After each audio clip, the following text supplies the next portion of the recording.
Boa tarde, rapazes. Boa tarde, meninas, irmãos. Deus abençoe a todos.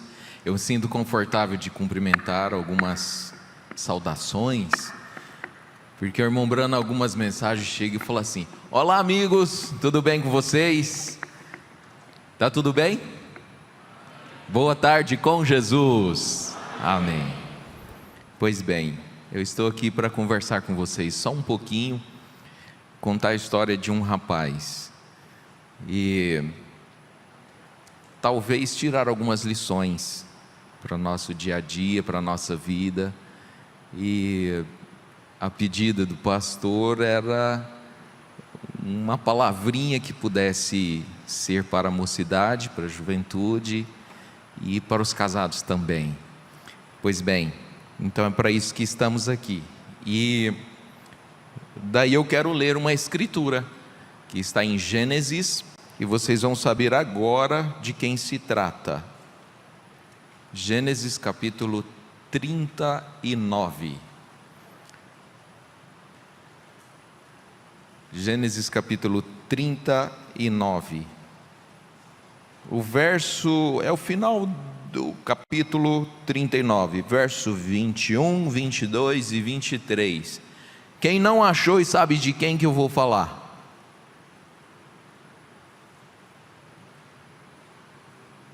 Quem já achou e sabe de quem que eu vou falar? José. José é um dos nomes que mais tem no Brasil. José. Quantos José tem aqui hoje à tarde? 1, 2, só tem 2 irmãos José. 3, tem 3 irmãos José. 4 irmãos José. Olha, apareceu, viu? É um dos nomes que mais tem também nos Estados Unidos. Lá eles chamam mais de José Brana, né?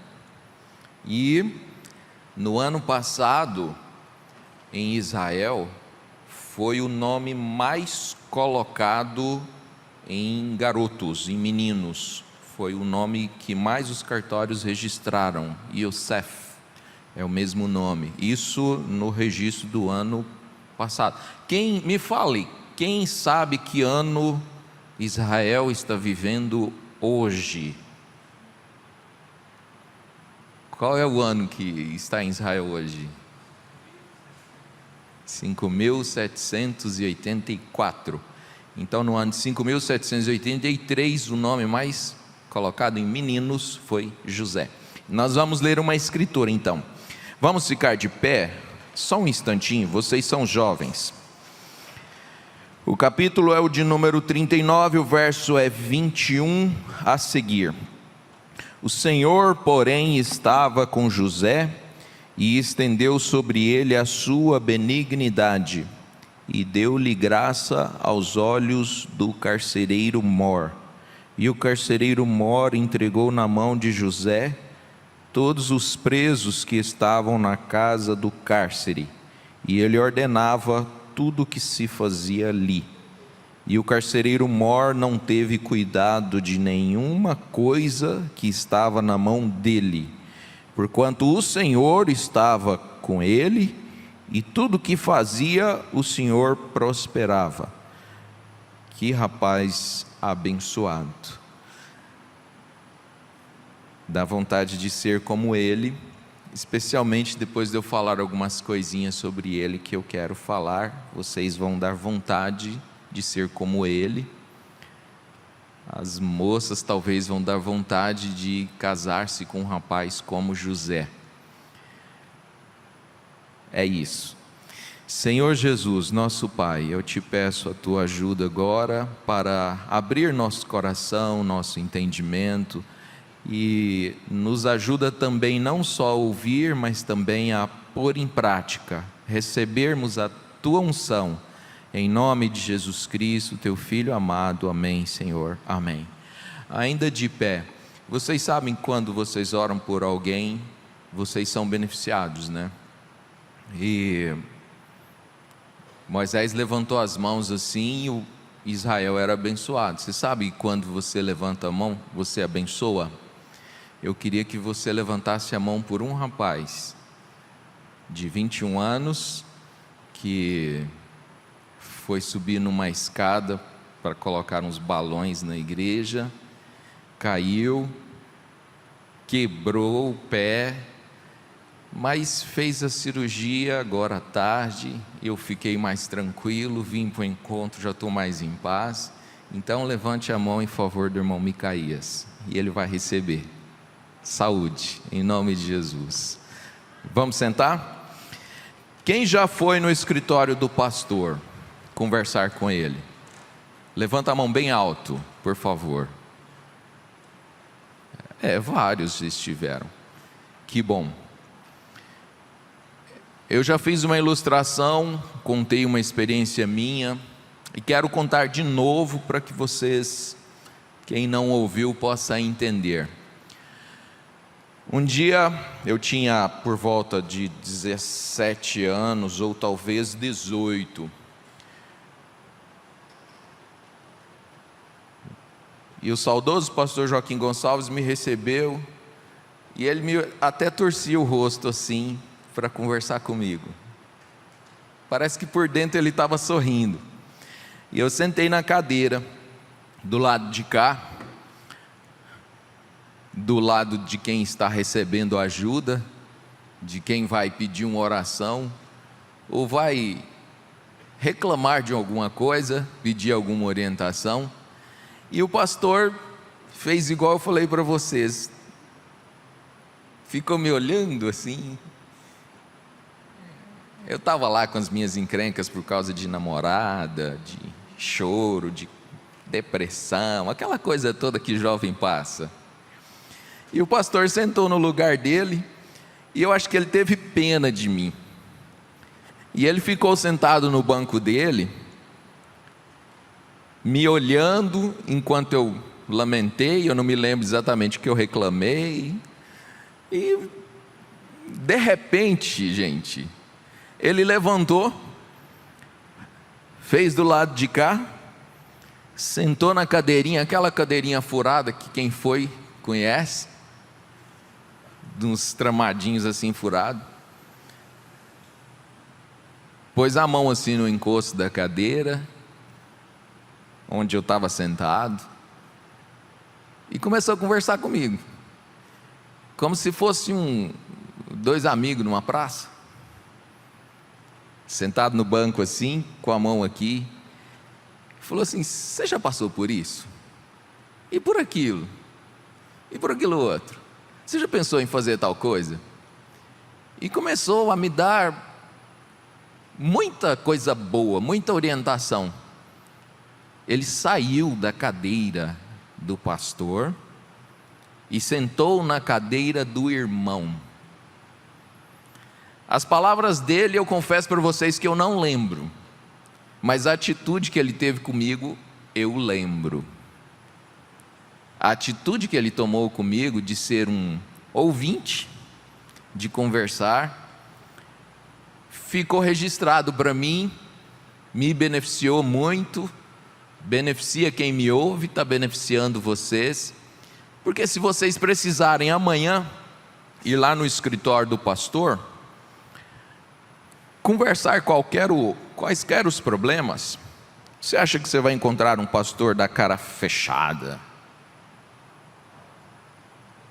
sério, que não sorri? Garanto para você que numa hora dessas, ele já tirou o paletó. E para conversar com cada rapaz, com cada moça, ou irmão ou irmã, ele sente compaixão, ele sofre a dor daquele rapaz, daquela moça, e ele desce de nível. Você não vai encontrar um homem com toda a liturgia,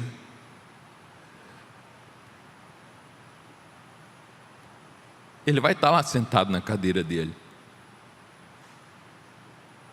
mas você vai olhar para o seu pastor, vocês daqui de Goiânia, de qualquer lugar, e você vai perceber que ele está no mesmo nível que você. E ele vai poder sofrer o que você está sofrendo. Então, se você tiver dificuldade, vai conversar com seu pastor. Ele é seu melhor amigo.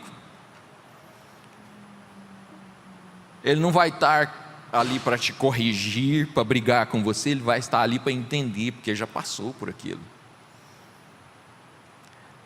Aqui no púlpito é uma coisa, lá você tem um amigo.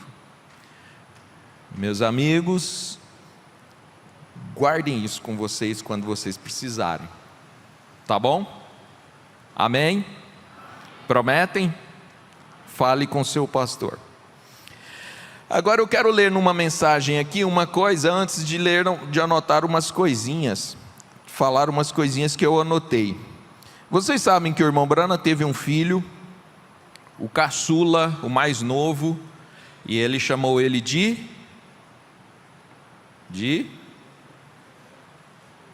fala, rapazes, José. Sabe como é que ele descobriu esse nome? Como é que ele chegou nesse nome? Só vou ler esta mensagem e o parágrafo são 239 a seguir. Ele diz assim: eu recordo aqui em cima em Twin City, creio que o irmão Brown estava comigo, e eu estava pregando, tomando a vida de José na Bíblia. E eu li aquela Bíblia e havia um homem que não tinha nada contra si. Um homem que não tinha nada contra si. Abraão, Isaac, Jacó e todos eles tinham algo contra si. Porém José não. José era perfeito. Imagino que ele era alto, forte, bonito. Imagino que era um rapaz muito atraente, da pele bonita, apresentável, de semblante alegre. E o irmão Brana ainda coloca mais uma característica: perfeito. Por isso que eu falei assim, a gente ia querer ser um José. Por isso que eu disse para as meninas, vocês iam querer um moço ao seu lado como esse, não é? Perfeito. Jacó errou, Abraão errou, mas José, o irmão Brana diz aqui, nesse contexto, diz, não. Aí ele vai e diz assim, e eu li aquela Bíblia, e havia lá esse homem. Que homem perfeito, um perfeito tipo de Cristo. E quando eu li aquilo, um dia no velho quarto do hotel, aquilo me fez chorar. E eu fui ao vestiário e a minha roupa estava de pendurada. Eu puxei a porta e disse: Senhor, eu quero te dar graças por um homem como José, um homem que uma vez viveu sobre a terra. Senhor, eu vou dar graças a Deus por uma vida, claro, é história, está lá no Gênesis, do passado, mas Senhor, eu vou dar graças ao Senhor por um rapaz daquele. Que rapaz que foi nota 10. Mas o irmão Brana estava contrito, né? E ele diz: eu quero te dar graças por um rapaz como aquele. E ele diz assim: viveu sobre a terra um homem,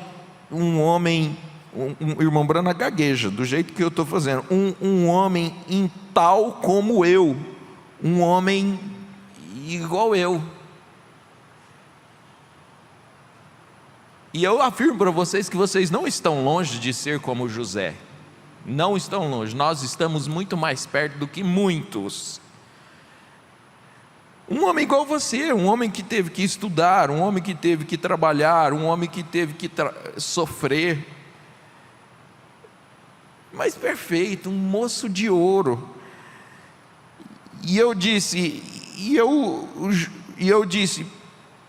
ele teve que, eles deveriam, e seus irmãos, eles deveriam ter amado, porém, quando ele dizia algumas coisas contra ele, eles diziam: aqui vem aquele sonhador, e eles o odiavam sem causa.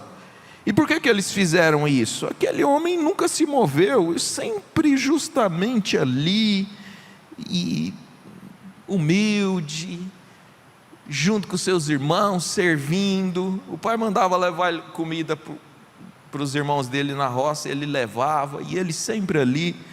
E ele diz: eu dou graças por um homem, dou graças a ti por um semelhante homem, eu dou graças a ti por ter um rapaz daquele jeito.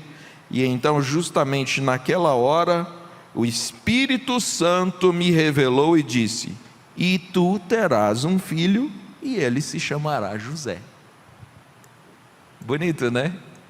Na mesma hora. Eu não tenho tempo para contar o restante da história, mas aí a esposa dele ficou gestante. A esposa dele, estando gestante, ficou aquele sonho, porque ele não pensava que ia ter. O útero dela estava fininho, ele diz assim, quase arrebentando, e quase que ele perde a esposa, e nasceu. Quando nasceu, era menina. Aí ele falou assim: Josefina, você falou Josefina? Ele disse José. Eu disse José, porque o Espírito me disse José. O útero da irmã estava tão fininho, o médico falou assim: deixa eu amarrar as trompas. Ele falou assim: não deixo não, porque Deus me disse uma promessa.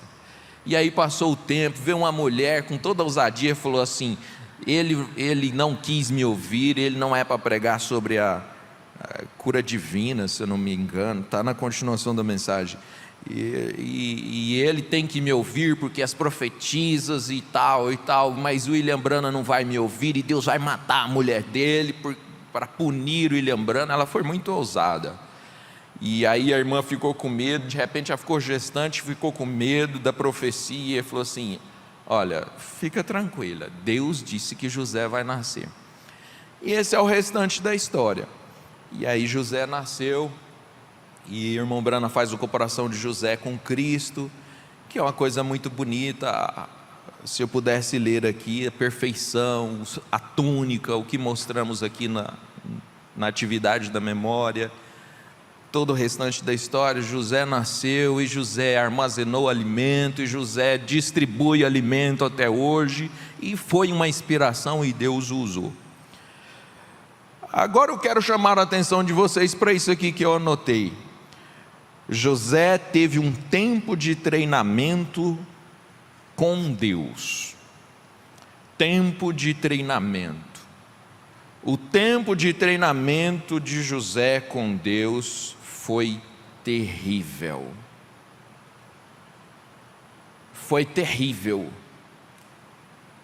Não tinha feito nada errado, foi levado para o Egito sem culpa alguma, jogado dentro da onde moravam os escravos. Onde moravam os escravos, ele era criterioso, ele tinha organização, ele tinha disciplina, sendo um escravo injustiçado, vendido pelos próprios irmãos, traído, e ele não deixou seu espírito ficar amargo.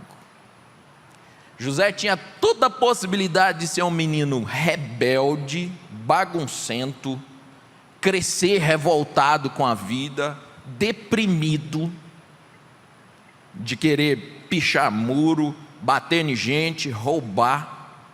José tinha todas as características para ser um rebelde.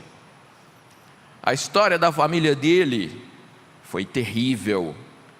O pai dele não podia ver um dando bobeira que passava para trás. Que exemplo que ele tinha em casa? De trapaceiro. Ele podia ser um trapaceiro também, porque ele viu isso em casa. Ele ouviu seu pai contar a sua história, a primeira fase da sua vida, só coisa ruim. Gente, cada um escolhe o que vai ser na vida. Cada um de vocês escolhe o que quer ser. Você vai ter exemplos, motivos. Quem perdeu família, quem sofreu violência, teve motivo para ser traumatizado, teve motivo para se rebelar. Você vai ter motivos para tudo isso. José teve motivos para escolher a primeira parte da vida de seu pai ou a segunda parte da vida de seu pai. A segunda parte da vida de seu pai foi quando ele teve uma experiência com Deus. Por que eu fico pensando isso? Por que a gente pega só exemplo mau? Será que a gente não pode pegar exemplo bom, igual José fez? Cada um de vocês tem uma escolha. Pega as lutas lá do tempo que passou, motivos que te entristeceu, motivos que te deixou abatido, revoltas com amigas, com amigos, com a igreja, com o pastor, revoltas porque você não pôde estudar numa escola melhor, ou porque perdeu um namorado para fulano, para outro. E aí você tem escolha. E aí a frase que eu anotei, que foi: o tempo de treinamento de Deus, duro treinamento de Deus, sofrido treinamento de Deus, foi para dar caráter para José. Caráter. Você consegue enxergar que tudo que ele estava passando, tudo que ele sofreu, na minha cabeça, contribuiu para o bem dele? Contribuiu ou não? Contribuiu ou não contribuiu? Contribuiu para ele ser quem ele deveria ser. Como nós temos opções, meu Deus. A gente vê quadros fazendo visita, conhecendo o caso de um irmão, de uma irmã, vê casos de pessoas tão bem sucedidas por causa da formação, por causa do passado, por causa das dificuldades que teve, e vê outros que se embrenham por caminhos tão complicados, tão difíceis, por causa da formação que teve, por causa do passado, por causa do antes. Qual é a diferença? Escolha. Você escolhe. E aí a gente segue para mais uma ilustração. Ele diz assim, eu anotei assim: José fez o que era esperado para ele e fez ainda mais do que era esperado para ele. Eu imagino o ambiente da prisão. Por que José foi escolhido para ser o homem que carregava as chaves, o moço que cuidava do cárcere, cuidava dos outros presos, que andava com a prancheta e uma pena para anotar, para cuidar do desempenho de toda a prisão? Por que ele teve aquele posto? Porque ele era zeloso, criterioso, assíduo, pontual. Foi ganhando ao longo do tempo, ganhando confiança. As coisas, você não vai ser bem sucedido da noite para o dia assim, e ganhar o carro da empresa para dirigir, um emprego bom para ganhar muito, da noite para o dia, meu amigo. É um crescimento paulatino. E José conseguiu isso. Certamente ele acordava cedo, certamente ele não perdia a oportunidade, e serviu, mostrou o que ele tinha para fazer, o que ele sabia fazer, com inteligência, com disposição, fazendo mais do que esperavam dele. Isso talvez seja a lição que seu pai ou sua mãe te fala, mas agora eu estou te mostrando que José fez isso. Ele realmente podia ser um trapaceiro, fazer as coisas. Posso usar uma linguagem mais simples? Ele não ficava morgando no serviço. Ele não ficava matando o tempo, amarrando, procrastinando. Bem sucedido por causa disso, irmão bispo. E aí você pensa que o patrão não está vendo? Bem, talvez você fale assim: não, já tem tanto tempo, tantos anos, meu patrão não me valoriza, ou patroa não valoriza e tal. Não importa, se ele não te valoriza, outro vai te valorizar. Às vezes você está lá muito tempo naquele serviço, não sobe, não cresce, mas tem um cliente que está, às vezes ele vai lá, Às vezes ele dá uma passada e ele está vendo aquele menino esforçado, que sempre está atendendo bem, que sempre está fazendo uma coisa. Um dia ele chega para você e fala: filho, sai daí, vem para minha empresa, eu te pago o dobro. Ah, meu patrão não me conhece, minha mãe não me valoriza, meu pai não valoriza. Conversa. Seu pai não te valoriza, Deus te valoriza. Se eu tivesse tempo para contar para vocês do tempo que eu vendia jornal na esquina da 24 de outubro com a senadora Jaime, os seus próprios clientes veem que você está ali, que você é assíduo, que sempre você está ali naquela esquina, trabalhando nesse exemplo, você está dando o melhor de si. José foi assim. Por isso que ao contar essa história eu me encanto, porque o irmão Brana ficou tão emocionado com isso, que foi da porta, se escondeu e falou: Senhor, eu vou dar graças a Deus por um rapaz daquele, foi um moço bom demais. Vamos ver outra característica que anotei. Ele diz assim, eu anotei assim: Deus lembrou-se de José enquanto ele estava na prisão. Eu já avancei a história aqui para depois do segundo cárcere, o momento em que ele estava lá por causa da mulher de Potifar. É uma história que você por si já toma para si. Fidelidade pode te trazer problemas, mas fidelidade aumenta seu caráter, te coloca na prisão. Mas eu vi uma coisa tão interessante. Um colega deu uma palestra e falando sobre José, ele diz assim: você prestou atenção que o esquecimento, ninguém lembra de mim, ninguém gosta de mim, na igreja ninguém conversa comigo, ninguém me chama para passear junto com os outros, eu não tenho amigo igual todo mundo, eu estou fora das rodinhas,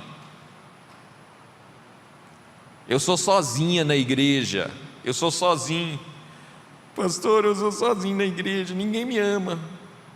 Pois é, você prestou atenção que o moço que mais foi ajudado, que era para ele viver todo dia feliz lembrando de José, porque ele saiu da prisão, esqueceu dele, largou ele lá mofando, não.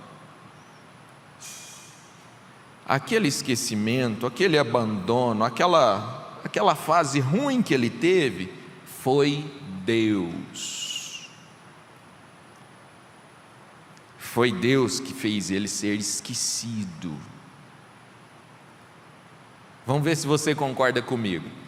Se ele sai de lá, espera uma boa hora, daí um mês, e fala com o superior dele, e diz assim: um moço muito, muito abençoado, e ele está na cadeia, ele é muito próspero naquilo, tira ele de lá, faz um favor para mim, você vai fazer um favor para mim, tira ele de lá, e bota ele aqui como meu auxiliar.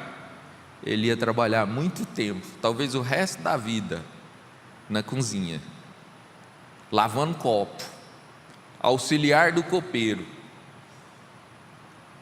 Mas ele ficou esquecido. Deus fez o copeiro esquecer dele. Será que naquele tempo ele ficou: meu Deus, eu fiz um favor, eu ajudei? Será que ele ficou deprimido? Precisou de uma sertralina, precisou de um psiquiatra para ajudar ele? Eu acho que ele continuou sendo o mesmo José, cabeça erguida. Vou continuar fazendo o meu serviço bem cuidado, vou continuar tendo acesso com Deus, assíduo, persistente, caráter nobre, porque todos os sofrimentos geram caráter, todos os sofrimentos geram crescimento de caráter, não revolta. Caráter gera nobreza. Você precisa ser nobre. Você é um homem fora de sua terra, porque sua pátria é lá em cima. Você é uma pessoa fora de sua terra, na escola, universidade, seja onde for, você está fora de sua terra, você ainda tem que ser nobre, semblante aberto, alegre. Deus me fez um vencedor, Deus me fez um José. Todo mundo tirando vantagens, todo mundo indo contra, e José continuando sendo o mesmo. Ele não tinha outra coisa para dar a não ser o melhor de si. Faz isso para você também. Dê o melhor de si, independente do que você receba de volta. Essa é a história de José. Esse é o conselho de José para nós. Justo, de confiança. E aí eu coloquei para nós pensar. Nós poderíamos ir assim longe falando de José como tipo de Cristo. Como tipo de Cristo, ele tinha que realmente sofrer, pagar um preço. Mas como um rapaz, um aprendiz, ele ensina muita lição para mim, muitas lições para nós. Nós precisamos... Uma das últimas mensagens que Goiânia enviou para nós, para os pastores, para os irmãos todos, eu esqueci o nome. O irmão Brana estava num impasse, porque ele trabalhava patrulheiro, patrulhava as linhas, a empresa pagava para todo mundo a refeição, o ticket, mas de anotar no caderno, e ele ia comer um prato de mingau de aveia. Segue-me, eu esqueci o nome da mensagem. Vem, segue-me, bem no começo da mensagem. Aí ele anotava o valor do prato de aveia, sabe quanto que era? 10 centavos. E os colegas dele anotavam lá na despesa $1, $2. O encarregado, do dia que pegou a planilha, falou assim: quem que é esse maluco aqui? Nessas palavras, está lá na mensagem. Quem que é esse maluco que coloca 10 centavos? É o Billy. Você vai ser maluco sim, meu irmão. Não tenha vergonha disso não, viu? Billy, você não pode fazer um trem desse. Dá ruim para os outros. Ele diz assim: os outros colocam $1, $2, coloca aí, aumenta, coloca pelo menos $1. Ele disse: eu não posso fazer isso. Eu só como um prato de mingau. Eu não posso fazer isso. Billy, faz isso, vai ficar ruim para os outros. Ele falou assim: tá bom. No outro dia ele foi lá e colocou 50 centavos. Mas ele pegou 40 centavos, comprou de sanduíche e deu para os meninos da rua. Nobre de caráter. O irmão Brana teve as mesmas dificuldades que você tem, que nós temos. Ou você pensa que ele não sofreu o que nós vivemos hoje, não sofreu o que nós somos tentados hoje, o que você sofre na escola, no dia a dia, no trabalho? José era como nós somos. Se José era como nós somos, nós também podemos ser como José era. Conseguiu pegar isso? Você também consegue ser. Guarda no seu coração, quando você olhar para José, para a história, e diz: Senhor, eu dou graças ao Senhor por um moço daquele. Eu quero ser um moço daquele. Eu quero ser uma moça com as mesmas características que José tinha. Quero ser do mesmo jeito. Você já pensou o Espírito descer e falar assim: eu vou fazer de você, eu vou fazer você se casar com um moço daquele, eu vou fazer você ser um moço daquele? Casar com uma moça com as características de José não é nobre? Essa palavra, eu acho que ela precisa fazer parte do nosso vocabulário. Ser nobre. Quando você estiver na estrada, na rua, no ônibus, seja nobre. Seja uma moça nobre, tenha um caráter nobre, puro, não orgulhoso, não de quem olha por cima do outro para vencer, para ser maior, mas de convicção, não de tristeza, não de angústia, porque aconteceu isso comigo, e uma tristeza, uma violência, e agora eu sou mais coitadinho do que os outros, estou sofrendo demais. A Bíblia fala assim: vocês têm que se lembrar que as mesmas aflições se cumprem entre os vossos irmãos no mundo. As mesmas aflições. eu peguei o tablet que ganhamos, comecei a dar uma olhada naqueles vídeos, os irmãos no Zimbábue, sei lá, os países aí, igrejas como as nossas, grupos pequenos como os nossos, os que temos no Brasil, rapazes e moças vestidos do mesmo jeito, irmãos e irmãs vestidas do mesmo jeito, cantando hinos diferentes, é claro, mas cantando lá na igreja, com as mesmas fotos nas paredes, às vezes as características muito irrelevantes do lado, o instrumento está de um lado, o banco é de um jeito, mas igual aos nossos.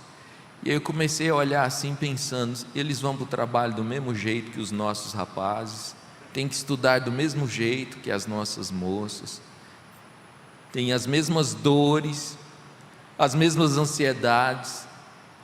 Será que eu vou casar? Será que eu não vou? Será que eu vou ser bem-sucedida? O arrebatamento podia demorar mais um pouquinho para dar tempo de eu casar. As mesmas ansiedades, a mesma vida, as mesmas tristezas, as mesmas lutas, e eles lá cantando, batendo palma, louvando, e nós aqui cantando, batendo palma, louvando, tá de domingo, vem para a igreja. O irmão Brana fala numa mensagem, a mãe pega o menino, levanta cedo, demora para levantar da cama, bota para escovar os dentes, vestir roupa, anda logo, você não levantou ainda, volta à escola, limpa a casa, começa a preparar a comida, busca o menino na escola, dá a comida, lava as vasilhas que sujou, começa a fazer comida de novo, dá a comida, lava a comida de novo, lava as panelas de novo, menino fica doente, leva para o médico. O irmão Brana parece que fala até meio monótono, de jeito. O menino sara, de repente é o outro, leva para o médico de novo, chega no domingo, dá banho nos meninos, leva para a igreja, termina o culto, segunda-feira de novo, na outra semana de novo, no outro mês de novo. A irmã Brana parece que dá um grito e fala assim: para que tudo isso? Para que tanta luta? Para que tanto? Primeiro, caráter, fazer homens e mulheres de confiança, gerar nobreza dentro de você, te dando opções, te dando possibilidades de ser grande diante de Deus, te dando oportunidade de ser quem resiste. Vencer significa resistir à prova, não é? Resistir, te dando oportunidade de resistir Satanás ao longo do tempo, te dando oportunidade de vencer uma, outra e outra e outra, e chegar lá no final, selar o testemunho e dizer: Senhor, consegui, a graça me trouxe aqui. Não leve em conta seus traumas, não leve em conta suas tristezas, não seja o coitadinho pior do que os outros, não. Vai lá no pastor, senta lá na mesa dele e fala: pastor, ora por mim então, me ajuda. Eu repito isso, falo isso, porque nós ajudamos uns aos outros. Quando o pastor torceu a cabeça assim, ficou me olhando assim, essa cena eu não esqueço. Parece que ele via tudinho assim e falou assim: tadinho, está sofrendo com tanta pouca coisa. Para de sofrer, você é um vitorioso, você é um jovem vitorioso, uma moça vitoriosa. Tadinho, você ainda vai vencer muito na vida. Seja um José. Aí até que chegou o bendito dia, quando veio um lá assim, com a cara mais ruim do mundo, porque eu imagino que o dono da cadeia não gosta de soltar os dele, né? Satanás não gosta de soltar os presos, nunca gosta, um cliente a menos. Vem um homem com a cara mais ruim do mundo, passa a mão na chave e fala assim: para fora, o faraó quer te ver. Toma banho, faz a barba, passa perfume, agora é hora da vitória, agora é hora de subir no degrau, sentar no trono, agora é hora de viver para o que você foi treinado. Nós vamos viver essa hora, viu? Você está sendo treinado por uma hora dessas vai chegar o momento da prisão, das lutas, das tristezas, acabar tudo. Aí você pensa, avaliar e dizer assim: foi bom ser compreensivo, foi bom abrir mão dos meus direitos. Tá bom, abre mão dos seus direitos então. Abre mão, fala assim: tá bom, eu vou me adequar, eu vou sujeitar. Se sujeitou, aí você vai ver, foi por isso. Agora, onde ele passava, todo mundo baixava a cabeça, prestava continência. Ninguém mexia uma palha no Egito se não desse autorização de José. Alguém porventura ia chegar lá naquele poço sem sofrer muito, sem lutar antes? Ninguém. Então suporta o processo para você fazer parte da vitória. Suporta o processo, se adeque ao processo, saiba que tudo está no plano de Deus. Seja nobre, irmãs, seja nobre, rapazes, e Deus vai te abençoar muito, muito. Deus os abençoe.